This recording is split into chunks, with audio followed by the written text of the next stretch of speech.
मार्च 2026 Indian investors के लिए काफी इंटरेस्टिंग मंथ बन गया है। एक तरफ ग्लोबल न्यूज में मिडिल ईस्ट टेंशन और ऑयल सप्लाई की चर्चा है, वहीं दूसरी तरफ इंडिया में क्वाइटली एक बड़ा फाइनेंशियल चेंज हो रहा है, वो भी म्यूचुअल फंड्स की दुनिया में। इंडिया के capital market regulator securities and exchange board of India यानी सेबी ने एक नया रूल इंट्रोड्यूस किया है, जो है 50% पोर्टफोलियो ओवरलैप रूल। आसान भाषा में कहें तो अब म्यूचुअल फंड्स के कॉपी पेस्ट पोर्टफोलियोज पर ब्रेक लगने वाला है। अगर आप म्यूचुअल फंड्स में इन्वेस्ट करते हैं, खासकर एक ही फंड हाउस के फंड्स में, तो आने वाले समय में कुछ फंड्स मर्ज हो सकते हैं, बदल सकते हैं या कंप्लीटली बंद भी हो सकते हैं। अब समझते हैं कि ये नया रूल क्या है, क्यों आया और आपके इन्वेस्टमेंट पोर्टफोलियो पर इसका क्या असर पड़ेगा। सबसे पहले बात करते हैं म्यूचुअल फंड ओवरलैप आखिर होता क्या है। सबसे पहले बेसिक कॉन्सेप्ट समझते हैं। पोर्टफोलियो ओवरलैप का मतलब होता है जब दो अलग अलग म्यूचुअल फंड्स के पोर्टफोलियो में काफी सारे सेम स्टॉक्स होते हैं।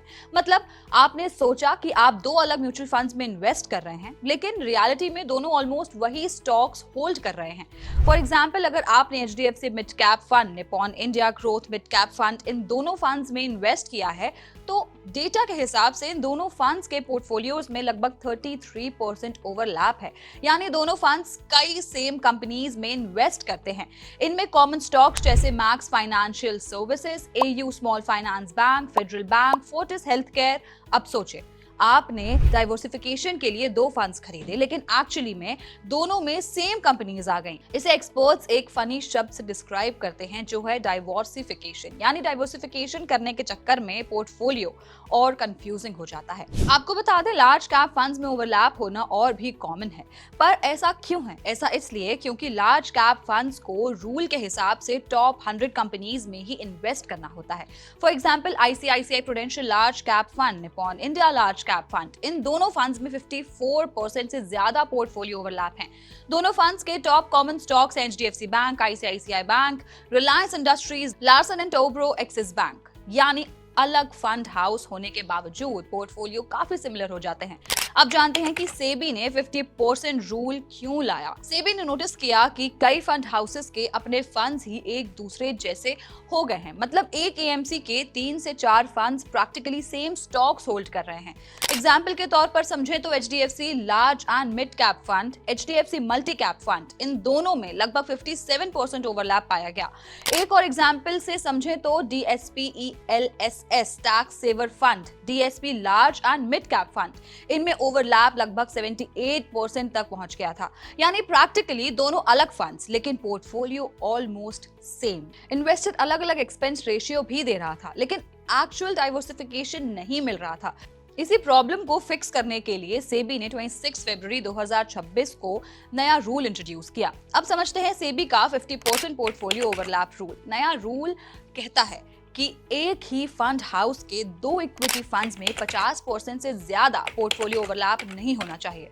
अगर इससे ज्यादा ओवरलैप है तो एएमसी को 3 में से एक काम करना होगा, जो कि है पहला, पोर्टफोलियो चेंज करना, यानी फंड मैनेजर कुछ स्टॉक्स बदलकर पोर्टफोलियो को अलग बना सकता है। दूसरा है फंड्स मर्ज करना, छोटे फंड्स को बड़े फंड्स में मर्ज किया जा सकता है। तीसरा है फंड बंद करना, यानी अगर फंड वायबल नहीं है तो उसे वाइंड अप भी किया जा सकता है। अब बात करते हैं कि आखिर सेबी ने 3 साल का टाइम क्यों दिया। तो आपको बता दें, अगर रेगुलेटर ये रूल तुरंत लागू कर देता तो फंड को अचानक स्टॉक्स बेचने पड़ते। इससे मार्केट्स में पैनिक सेलिंग हो सकती थी। इसलिए सेबी ने 3 साल का गाइड पाथ दिया है। अगर टाइमलाइन की बात करें तो रफली 2027 तक पहले फेज में एक्सेस ओवरलैप कम करना होगा, 2028 तक दूसरे फेज में, और रिडक्शन 2029 तक सभी फंड्स में 50% से नीचे ओवरलैप लाना होगा। अगर कोई स्कीम 3 साल बाद भी रूल फॉलो नहीं करती तो मर्ज करना मैंडेटरी होगा। अब बात करते हैं कि इन्वेस्टर्स के लिए रिस्क क्या है। ये रूल ओवरऑल अच्छा है, लेकिन शॉर्ट टर्म में कुछ रिस्क भी हो सकते हैं। पहला, फोर्स्ड पोर्टफोलियो चेंजेस। कुछ fund managers high quality stocks बेच सकते हैं सिर्फ इसलिए कि ओवरलैप कम करना है। दूसरा, ज्यादा वॉलेटिलिटी। अगर फंड्स अलग दिखाने के लिए नए रिस्क स्टॉक्स खरीदने हैं तो रिटर्न्स अनस्टेबल भी हो सकते हैं। तीसरा, फंड मर्जर्स। कई स्कीम्स मर्ज हो सकती हैं, जिससे आपका पोर्टफोलियो ऑटोमेटिकली बदल सकता है। अब सवाल ये है कि इन्वेस्टर्स को क्या करना चाहिए। तो बता दें, पहला, पोर्टफोलियो ओवरलैप चेक करें। अगर आपके पास 4 से 5 इक्विटी फंड्स हैं तो चेक करें कि उनमें सेम स्टॉक्स तो नहीं। दूसरा, बहुत ज्यादा फंड्स मत रखें। कई इन्वेस्टर्स 10 से 12 फंड्स खरीद लेते हैं। रियलिटी में 4 से 5 गुड फंड्स काफी होते हैं। तीसरा, डाइवर्सिफिकेशन के लिए अलग अलग कैटेगरीज के फंड्स चुनना बेटर होता है, जैसे large cap, mid cap, flexi cap और इंटरनेशनल फंड्स। एग्जाम्पल के लिए पराग पारीक फ्लेक्सी कैप फंड और HDFC फ्लेक्सी कैप फंड में भी करीब 35% सेम स्टॉक्स पाए गए हैं। इसलिए सिर्फ ज्यादा फंड्स लेने से डाइवर्सिफिकेशन नहीं मिलता, डिफरेंट कैटेगरीज में इन्वेस्ट करना ज्यादा जरूरी होता है। चौथा है, पोर्टफोलियो रिव्यू करें। कम से कम 6 महीने में एक बार पोर्टफोलियो रिव्यू करें। ओवरऑल 2026 का ये रूल म्यूचुअल फंड इंडस्ट्री के लिए एक मेजर क्लीन अप एक्सरसाइज है।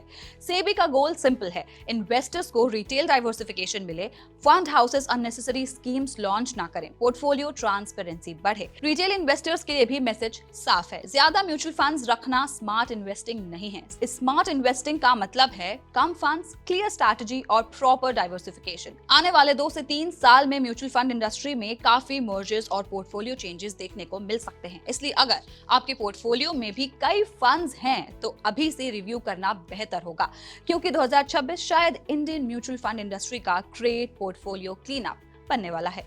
ऐसी और जानकारी के लिए पैसा लाइफ को सब्सक्राइब करें और हमें अपनी राय कमेंट बॉक्स में जरूर बताएं।